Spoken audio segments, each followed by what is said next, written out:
Hyderabad cricket association అంటే ఒక కుళ్ళిపోయిన బాడీ, ఒక చెత్త అసోసియేషన్. అందులో ఉన్న వాళ్ళందరూ క్రిమినల్స్. పవర్ కోసము ఎవరు గవర్నమెంట్ లో ఉంటే వాళ్ళ బూట్లు నాకుతూ ఉండేది Hyderabad cricket association. BRS government ఉన్నంత కాలం వాళ్ళ బూట్లు నాకిండ్రు, కాంగ్రెస్ గవర్నమెంట్ రాగానే వీళ్ళ బూట్లు నాకుతున్నారు. కానీ వీళ్ళ తప్పులు మాత్రం సరిదిద్దుకోవడం లేదు. పెద్దవాళ్ళు, చిన్నవాళ్ళు, సీనియర్లు, జూనియర్లు ఒక లెక్క లేదు.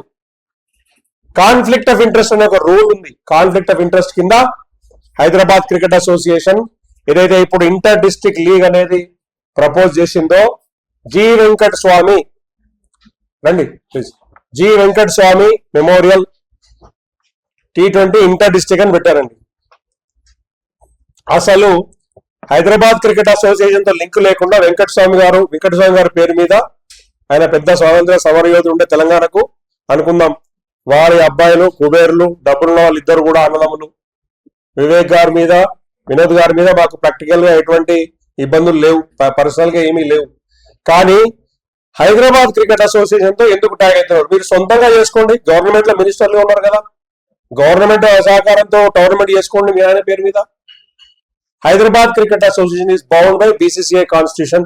బీసీసీఐ లో కొన్ని రూల్స్ ఉంటాయి, కొన్ని పద్ధతులు ఉంటాయి. Conflict of interest rule number 38 లో కమర్షియల్ ఇంట్రెస్ట్ అనే క్లాజ్ ఉంది చూడండి. కమర్షియల్ కాన్ఫ్లిక్ట్ రూల్ నెంబర్ 38 లో నెంబర్ 3 కమర్షియల్ కాన్ఫ్లిక్ట్. ఏదైతే T20 లీగ్ చేద్దాం అనుకుంటున్నారో, విశాఖ ఇండస్ట్రీస్ ఇంతకు ముందు స్పాన్సర్ చేస్తుంది, వెంకటస్వామి మెమోరియల్ అన్నారు. వెంకటస్వామి మీ ఫాదరు, విశాఖ ఇండస్ట్రీలో మీరు డైరెక్టర్లు, హైదరాబాద్ క్రికెట్ అసోసియేషన్ లో మీరు మెంబర్లు.